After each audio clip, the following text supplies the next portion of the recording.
नमस्कार, सुबह के 9 बजने वाले और आप देख रहे हैं 9 की 9 खबर और मैं हूं आपके साथ विभा उपाध्याय। जमुई में कोरोना जांच में फर्जीवाड़े के मामले में बड़ी कार्रवाई की गई है। सिविल सर्जन समेत 3 चिकित्सा पदाधिकारी और कर्मी पर गाज गिरी है। कोविड जांच में गलत डाटा देकर खानापूर्ति की शिकायत के बाद जमुई डीएम अवनीश कुमार सिंह ने जांच के आदेश दिए थे और जांच के आदेश के 24 घंटे के अंदर कार्रवाई की गई। तो डेटा प्रोटोकॉल के लिए फर्जी नाम, उम्र और मोबाइल नंबर दर्ज किया गया। जमुई के civil surgeon doctor Vijendra Satyarthi को इस बाबत सस्पेंड कर दिया गया है। 24 घंटे के अंदर यह कार्रवाई की गई है। जिला कार्यक्रम पदाधिकारी सुधांशु लाल को भी सस्पेंड किया गया और देखिए 7 लोगों के ऊपर यह गाज गिरी है। प्रतिरक्षित पदाधिकारी के ऊपर भी कार्रवाई की गई है। वहीं बरहट और सिकंदरा के प्रभारी भी निलंबित कर दिए गए हैं।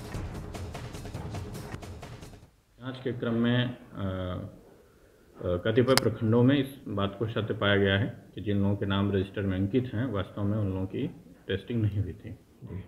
इसलिए इस मामले में जांच कराते हुए जिम्मेदारी का निर्धारण कर दिया गया है और इसके लिए जो भी पदाधिकारी और कर्मी दोषी हैं उनके विरुद्ध आवश्यक कार्रवाई की जा रही। कठोर जमुई जिले के कई स्वास्थ्य केंद्रों में कोविड टेस्ट को लेकर खानापूर्ति और गड़बड़ी की शिकायत के बाद डीएम अवनीश कुमार ने जांच का आदेश दिया था और रिपोर्ट आने के बाद जमुई के डीएम ने बताया है कि यह शिकायत जो है सही है। ऐसे कई लोग हैं जिनका कोविड टेस्ट हुआ ही नहीं और उनका रिपोर्ट दे दिया गया। ऐसे मामले में जो जानकारी मिली है, डीएम ने यह भी बताया कि ऐसे लोग हैं जिनका जांच रिपोर्ट में जो डाटा पेश किया गया उसमें एक ही मोबाइल नंबर का इस्तेमाल किया गया था।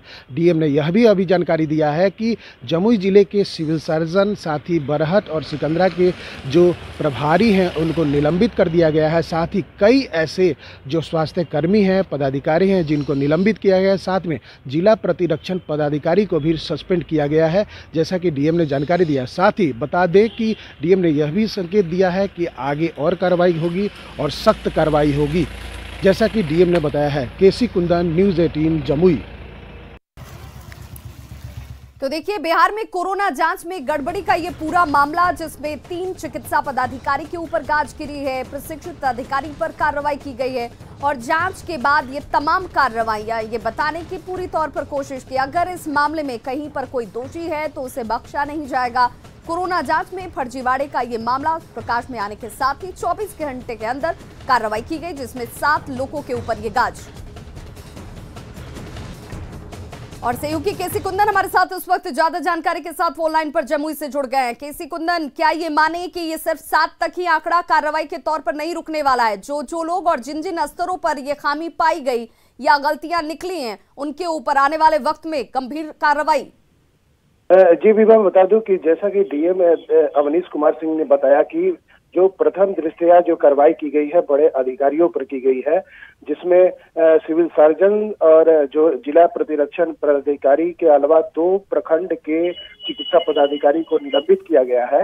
वहीं पर जो जिला स्वास्थ्य प्रबंधक हो या फिर 2 बरहट और सिकंदरा के जो स्वास्थ्य प्रबंधक हो, जो वहां पर स्वास्थ्य केंद्र को उनकी बर्खास्तगी की प्रक्रिया की गई है, कार्रवाई की गई है। साथ ही जो निचले तबके के कर्मी हैं, चाहे वो डाटा एंट्री ऑपरेटर हो या फिर एएनएम हो या उस संदर्भ में जो सैंपल लेने वाले लोग, जिसमें ये लैब टेक्नीशियन हो, उन पर भी अब कार्रवाई की जाएगी। जैसा कि डीएम ने बताया कि अब ये जांच चल रही है कि इसमें कौन कौन लोग दोषी और हो सकते हैं और उस आधार पर आगे की कार्रवाई की जाएगी, जैसा कि डीएम ने इस बात की जानकारी दी गई है। बहुत बहुत शुक्रिया केसी कुंदन इस तमाम जानकारी के लिए।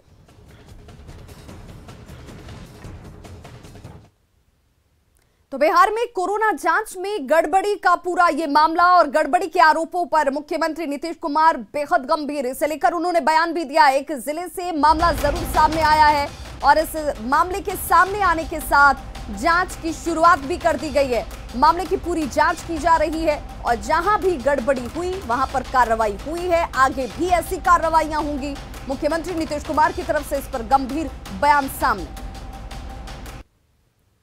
देखते ही रहते हैं, लेकिन ऐसी कोई बात है कि किसी के बारे में जांच नहीं किया और उसके बारे में लिख दिया कि जांच की है, तो ये तो गलत बात होगी ना।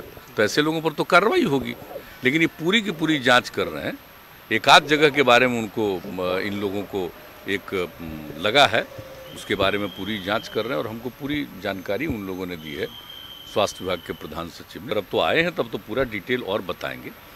और आज भी उन्होंने कहा कि बाकी जगहों पर भी आज ही हो जाएगा और दिन में ही 12 बजे केंद्रीय स्वास्थ्य मंत्री जी को भी भेज दिया है इन्होंने कागज, वहाँ के स्वास्थ्य विभाग के सचिव को भी केंद्र सरकार को भेज दिया है, एक चीज़ भेज दिया। अगर पार्लियामेंट में कोई सवाल उठा है तो सारी बात इन लोगों ने भेजा।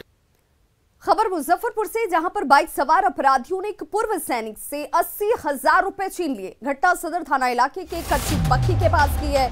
इस मामले में अपराधियों की गिरफ्तारी के लिए सदर थाना पुलिस छापेमारी कर रही है। पूर्व सैनिक से 80,000 रुपए की छिनतई की गई है। जानकारी के मुताबिक कच्ची पक्की निवासी पूर्व सैनिक रमेश कुमार यादव ने बच्चों का स्कूल फीस भरने के लिए स्टेट बैंक से 80,000 रुपए निकाले थे। अपराधी वहीं से उनके पीछे लग गए। कच्ची पक्की चौक पर वे दुकान से सामान ले रहे थे और तभी बाइक पर सवार दो अपराधियों ने उनसे रुपयों से भरा बैग छीना और फरार हो गए। रमेश ने पीछा करने की कोशिश की, लेकिन तब तक अपराधी फरार हो चुके थे। 1 केजी चावल लिया, उसको जैसे प्लास्टिक में बंद कर रहा है तैसे आया, पीछे से छीना, ऐसे मैं पकड़ा तो मेरे को ही धक्का दे दिया। मैं गिर गया, जैसे उठा तब तक गाड़ी स्पीड करके निकल गया। दौड़े तो नहीं पकड़ने? दौड़े मैं तो गिर गया, बच गया। ट्रक ही मेरे ऊपर चढ़ा देना था, लेकिन मैं उठा, ऐसे तो उठा जब तो भाग गया। ना सब पर गई थी पुलिस, इनसे पूछताछ करके पुलिस अपना कार्रवाई कर रही है आगे। तब चारों तरफ बाइक चेकिंग वगैरह लगा हुआ है। सीसीटीवी देखा जा रहा है? सीसीटीवी वहाँ जो लगा हुआ है उसकी जांच होगी। आर्मी जवान ने क्या बताया? आर्मी जवान बताया कि बच्चा का फीस जमा करने के लिए होली मिशन की तरफ जा रहे थे, बाइक सवार आया, धक्का दे के पुश करके मेरा पैसा लेके और मनियारी की तरफ जो है समस्तीपुर रोड की तरफ भाग गया बहुत तेजी से। खबर वैशाली के लालगंज से, जहां रेफरल अस्पताल में डॉक्टर के साथ मारपीट की गई। ड्यूटी पर तैनात आयुष चिकित्सक डॉक्टर जयराम की उपद्रवियों ने जमकर धुनाई कर दी।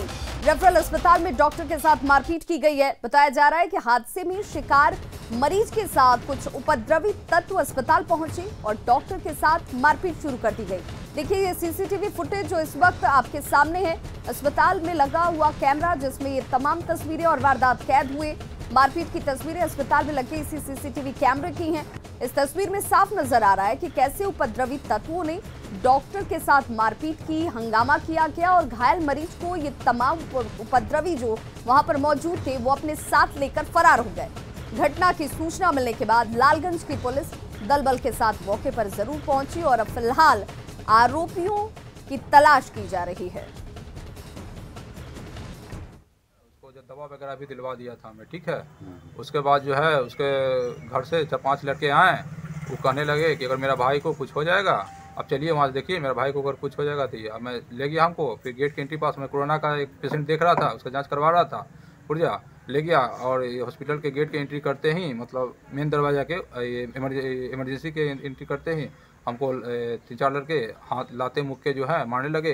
उसके बाद मैं मारते मारते हम वहाँ से बाहर भागे, तो फिर डंडा गार्ड का डंडा छीन के मारते मारते गार्ड का डंडा भी तोड़ दिया। फिर उसके बाद हम चाहे कि निकल जाए, लोग जो है नशा में हैं और भी कुछ कर सकते हैं हमारे साथ। नशा किए हुए थे? हाँ, नशा किए हुए था सब लोग। यहाँ से तब तक प्लानिंग से आया था, नाम जो लिखा है वो केवल अपना नाम लिखा है, बाबूजी का भी नाम नहीं लिखाया, जबकि नियमता बाबूजी का नाम लिखाना है, मोबाइल नंबर लिखा नहीं कुछ किया। इसको बिना मतलब के उस वहाँ से खींच के, सेट से खींच के अब बुरी तरह मारा। गार्ड के पास डंडा था वो भी छीन लिया, डंडा टूट गया है और इसको मैंने बहुत छोटा ही है ब्रेन में। मारपीट की सूचना जैसे ही मिली, मैंने अपनी गाड़ी को, गश्ती गाड़ी को, फोर्स को वहाँ भेजा है। एक लड़के का नाम ले रहे हैं, हालांकि यहाँ जो है उसका पिताजी का नाम नहीं दर्ज किया गया है, लेकिन जो भी रिकॉर्ड से नाम वाम आया है तो हम लोग तुरंत जो है कार्रवाई। और इस वक्त बड़ी खबर झारखंड के चतरा से आ रही है, जहां पर छेड़छाड़ और मारपीट के मामले में पुलिस ने बड़ी कार्रवाई की है। पुलिस ने सभी 5 आरोपियों को गिरफ्तार कर लिया है। छेड़खानी और मारपीट के मामले में पुलिस की तरफ से बड़ी कार्रवाई, 5 आरोपियों को गिरफ्तार किया गया है। 24 घंटे के भीतर पुलिस की तरफ से ये कार्रवाई और इन सबकी गिरफ्तारी। टाइगर गिरोह के उत्तम यादव समेत सभी आरोपी इस वक्त पुलिस गिरफ्त में हैं। 2 छात्राओं से छेड़छाड़ और मारपीट का आरोप इन सभी के ऊपर था। ट्यूशन जा रही छात्राओं से इन लोगों ने बदसलूकी की थी और जान से मारने की धमकी तक दी गई थी, जिसके बाबत सोशल मीडिया पर वीडियो वायरल हुआ और इस पर संज्ञान लिया जाता हुआ 5 लोगों को गिरफ्तार किया गया है। और सहयोगी सूर्यकांत हमारे साथ इस वक्त ज्यादा जानकारी के साथ फोन लाइन पर चतरा से जुड़ गए हैं। सूर्यकांत, क्या इस पूरे प्रकरण में इन 5 लोगों को लेकर ही मामला सामने आया? जी भी भाई, ये जो टाइगर ग्रुप का सरगना है उत्तम यादव, उसके अलावा 4 अन्य मंचलों के विरुद्ध ही सदर थाने में पीड़ित छात्राओं ने प्राथमिकी दर्ज कराई थी।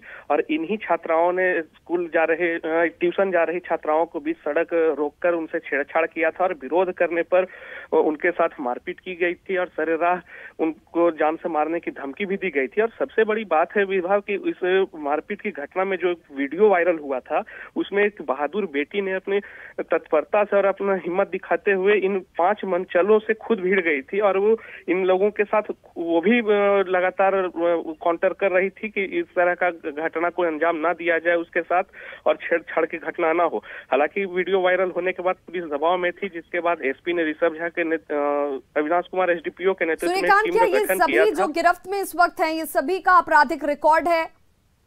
देखिए, गिरफ्तार 5 अपराधियों में से एक अपराधी जो उत्तम यादव, ये पूर्व में भी 3-4 बार जेल जा चुका है।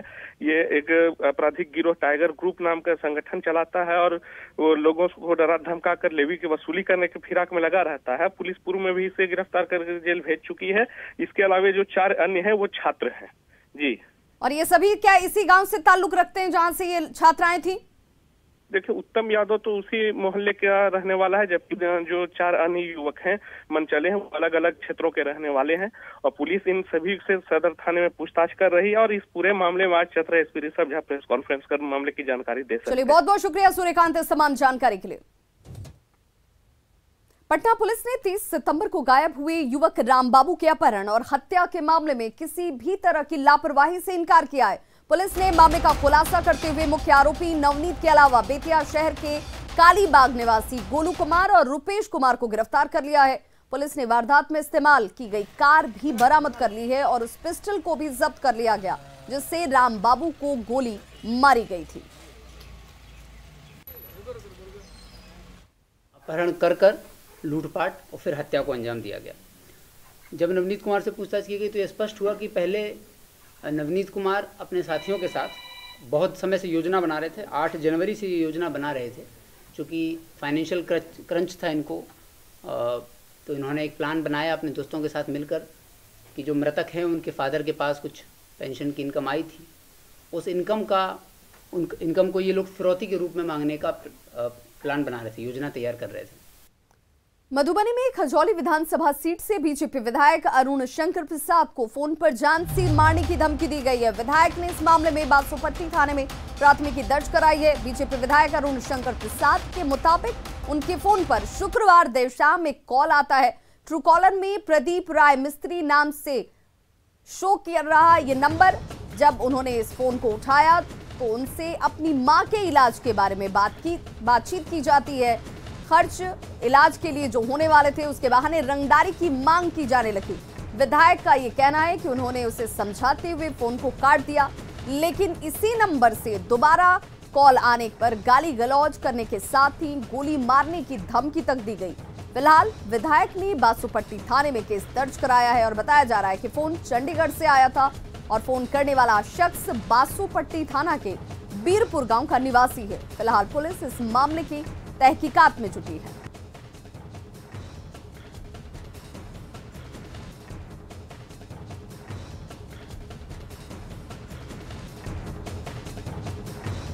तो देखिए, अरुण शंकर प्रसाद को जान से मारने की धमकी दी गई है। फोन पर जान से मारने की धमकी देने वाला शख्स पहले इलाज के लिए रकम की बात कहता और उसके बाद रंगदारी की मांग तक उतर गया और फिर जान से मारने की धमकी तक दी गई। ये कॉल चंडीगढ़ के नंबर से आया।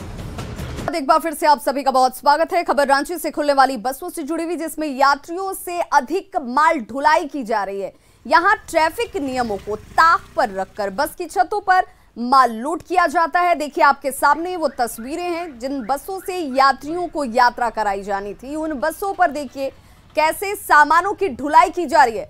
इससे जहां बस परिचालन के नियमों की खुलेआम धज्जियां उड़ रही हैं, वहीं यात्रियों की सुरक्षा पर भी गंभीर सवाल खड़े हो रहे हैं। रांची के बस स्टैंड का जायजा लिया रांची संवाददाता उपेंद्र कुमार ने। अभी हम हैं राजधानी रांची के अति व्यस्त बिरसा मुंडा बस स्टैंड खादगढ़ा पर और आपको दिखलाने की कोशिश करते हैं कि किस तरह से भीड़ भाड़ इस बस स्टैंड पे है। इस बस स्टैंड से कई राज्यों के लिए बसें खुलती हैं। आपको दिखलाना चाहेंगे कि किस तरह से बड़ी संख्या में यहाँ से बसें खुलती हैं और यात्री यहाँ से अलग अलग राज्यों के लिए सफ़र करते हैं। लेकिन जो यात्री बस है उस पर किस तरह से माल ढुलाई की जाती है वो दिखलाने की कोशिश करते हैं। ट्रैफिक नियम जो है उसका घोर उल्लंघन करते हुए और खुलेआम कह सकते हैं कि जितनी सवारी या पैसेंजर होते हैं उससे ज़्यादा माल बस यात्री या यात्री बसों पर भरे जाते हैं। दिखाने की एक कोशिश हमारी है। ये जो बस है वो कटक के लिए जा रही है, उड़ीसा कटक के लिए। और देखिए किस तरह से यहाँ पर इस बस में माल भरा जा रहा है। ये इकलौता बस नहीं है, इसी तरह के कई बसें हैं जिसमें जो बस हैं वहाँ पे ओवरलोडिंग के साथ साथ उसके जो छत है उस पर माल इस तरह से भर दिया जाता है कि यह समझना मुश्किल है कि ये जो बस है वो वास्तव में यात्री बस है या फिर यह माल बस है या माल को ढोने वाला बस है। यह स्थिति तब है जब राजधानी रांची में डीटीओ पुलिस प्रशासन के साथ साथ कई तरह के महकमे हैं जिनकी जिम्मेवारी है इस पर नज़र रखने की, लेकिन शायद ही कोई महकमा है जो नज़र रख रहा है। सबसे बड़ी बात यह है कि कुछ दिन पहले जब रांची में एक एसडीओ भोर सिंह यादव आए थे तो उस समय में इसके खिलाफ एक अभियान चलाया गया था और उसका नतीजा यह हुआ था कि राजधानी ही नहीं जिला से बाहर ही ये बसें खाली कर दी जाती थी, लेकिन उनके यहाँ से जाने के बाद फिर सब कुछ उसी तरह से चल रहा है। उपेंद्र कुमार, न्यूज़ 18 रांची। रांची के मोरहाबादी मैदान में 2 दिवसीय अंतर्राष्ट्रीय रेस वॉक चैंपियनशिप का शुभारंभ किया गया। आज पुरुष और महिलाओं की 20 किलोमीटर की वॉक रेस प्रतियोगिता हुई। इस वॉक रेस में संदीप और राहुल को रांची से टोक्यो ओलंपिक का टिकट मिला। इस रेस को संदीप ने रिकॉर्ड समय यानी कि 1 घंटा 20 मिनट में 16 सेकंड में पूरा किया। ये जो वक्त उन्होंने लगाया वो 1 घंटा 20 मिनट 16 सेकंड का था। जीत से उत्साहित संदीप ने टोक्यो ओलंपिक में भारत के लिए गोल्ड मेडल जीतने का भरोसा दिया। वहीं मोरहाबादी मैदान पहुंचे पूर्व मंत्री मथुरा महतो ने खेल के प्रति झारखंड के लोगों के लगाव का जिक्र किया। और नेशनल रिकॉर्ड भी साथ में ओलंपिक क्वालिफाई हुआ और यहाँ पे थोड़ा सा जैसे पेस के लिए अच्छे वाकर इंटरनेशनल होता तो जैसे ये जो मेरा टाइम आया है ओलंपिक मेडल का पिछले का, मेरा लक्ष्य देश को टोक्यो से गोल्ड मेडल देना और मैं पक्का दूंगा।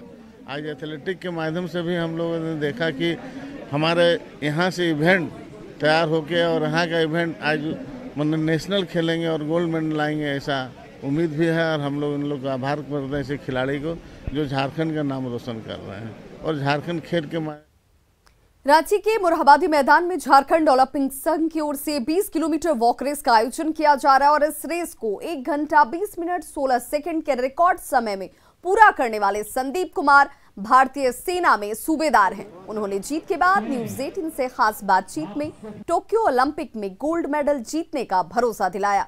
संदीप से खास बातचीत की न्यूज़ 18 संवाददाता ओम प्रकाश ने। राजधानी रांची में 20 किलोमीटर वॉक रेस में संदीप ने आज यहां से टोक्यो ओलंपिक के लिए क्वालिफाई कर लिया और इस वक्त वो हमारे साथ है। झारखंड में इस तरह का इवेंट हो रहा है, यहाँ का माहौल कैसा लगा? आपने रिकॉर्ड टाइम में ये अचीव किया, किस तरह से? बहुत बढ़िया लगा आज का जो हुआ है और ओलंपिक टोक्यो के लिए क्वालिफाई किया है और नेशनल रिकॉर्ड भी साथ में ब्रेक किया है, तो बड़ा अच्छा लग रहा है और ये ग्रेट परफॉर्मेंस है। तो ये ओलंपिक मेडल जो पिछली बार का गोल्ड मेडल था रियो का उसका। और श्रीराम राज्य मंदिर का वार्षिक समारोह का आयोजन किया जा रहा है। आज से 9 दिवसीय विष्णु महायज्ञ का आयोजन भी किया गया है और पहले दिन कलश यात्रा निकाली जा रही है। सीधे रुक कर लेते हैं इस कलश यात्रा का, जहां हमारे सहयोगी संजय सिन्हा हमारे साथ लाइव जुड़ रहे हैं। संजय, इसकी भव्य तस्वीरें सबसे पहले हमारे दर्शकों तक पहुंचाइए और कितना खास आज का ये दिन और कलश यात्रा की भव्य तस्वीरें।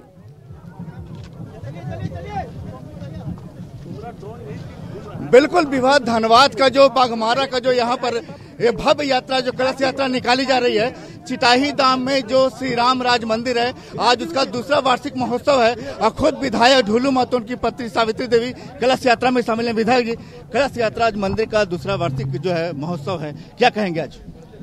देखिए, हम तो बस यही कहेंगे कि जो प्रभु श्री राम जी पर आस्था रखते हैं सभी लोग आज उनके शरण में जाने के लिए रामराज मंदिर चिटाई धाम दामोदर ब्रिज से चलकर पद यात्रा के रूप में सभी लोग चल रहे हैं। और मुझे पूरा खुशी है कि आज प्रभु श्री राम जी के प्रति आस्था इतनी बढ़ती जा रही है कि हमें लगता है पूरे भारत में प्रभु राम जी के आदर्शों पर चलने का एक प्रेरणा सभी लोगों को मिल रहा है।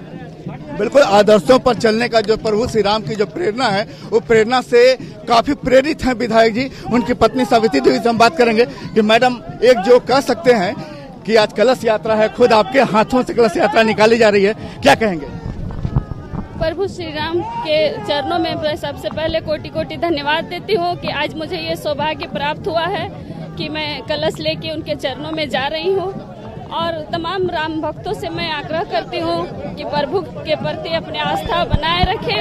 प्रभु श्री राम सबके दुख और कष्ट हरते हैं, सबके दुख और कष्ट हमेशा हरते रहते हैं। देखिए, इस कलश यात्रा में हजारों महिलाएं, लड़कियां शामिल हैं और साथ में जो तिलमच्चो ब्रिज है जहां दामोदर नदी है वहां से जल उठाकर जो है चिटाही धाम ले जाया जा रहा है। और साथ में एक भव्य शोभा यात्रा जो कह सकते हैं प्रभु श्री राम के जो एक ईश्वर के साथ साथ एक राजा राम की जो छवि है उसको स्थापित की जा रही है। आप देख सकते हैं कि यहाँ पर किस तरह पताका के साथ लोग यहाँ पर हैं, ढोल नगाड़े पारंपरिक तरीके से प्रभु श्री राम की जो आराधना की जा रही है उनका स्वागत किया जा रहा है। और साथ में जो मंदिर है, जो मंदिर में यहाँ से दामोदर नदी का जो जल है उसको ले जाया जा रहा है कलश के तौर में भर करके, और महिलाएं जा रही हैं। और बड़ी संख्या में करीब 1.5 से 2 लाख लोग इस कलश यात्रा में शामिल हैं। और आप कह सकते हैं कि देख सकते हैं जिस तरीके से यहाँ बैंड बज रहा है और साथ में कई घोड़े भी शामिल हैं। और जिस तरीके से एक राजा का स्वागत होता है उस राजा का स्वागत यहाँ पर किया जा रहा है। और साथ आप जहाँ भी आपकी नजरें जाएंगी आप श्री राम के पताकों को आप देख सकते हैं। केसरिया रंगा हुआ आज ये पूरा मार्ग नजर आ रहा है। संजय, 9 दिवसीय विष्णु महायज्ञ आज कलश यात्रा के साथ इसकी शुरुआत, आगे क्या कुछ कार्यक्रम होने वाले हैं?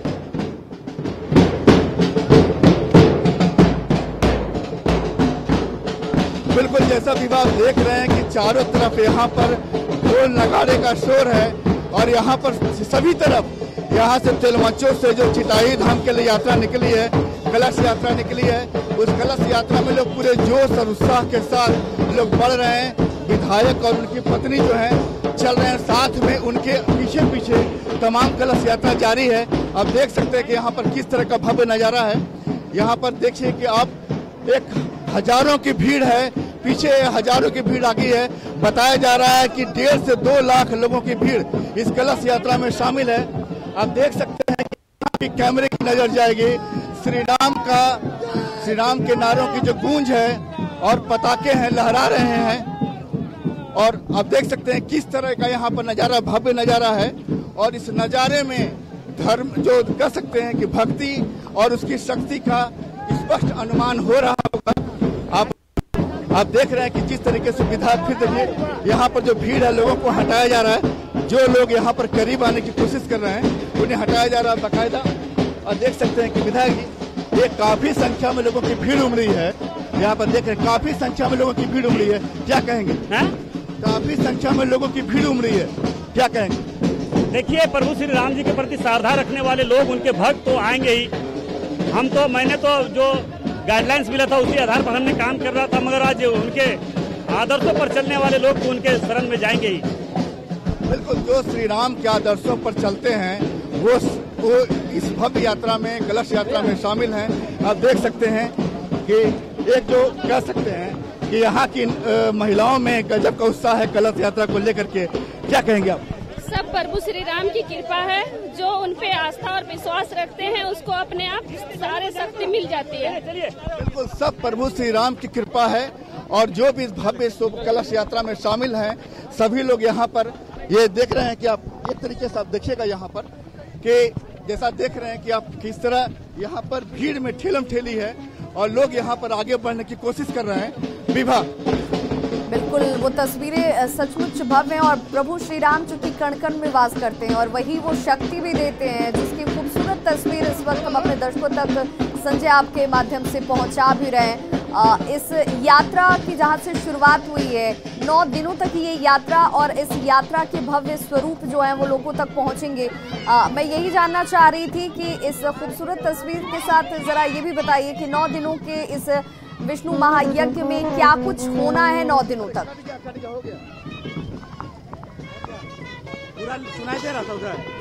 बात करते हैं। देखिए तो गाजे बाजे और ढोल नगाड़े की थाप आपको सुनाई दे रही होगी। आज ये जो लोग भीड़ के रूप में भक्त यहाँ पर मौजूद हैं वो स्वतः इस यात्रा में शामिल हुए हैं। कलश यात्रा की ये खूबसूरत तस्वीरें आपके टीवी स्क्रीन पर, पहले दिन कलश यात्रा का आयोजन और इसकी तस्वीरें आप तक हमारे सहयोगी संजय पहुंचाते हैं।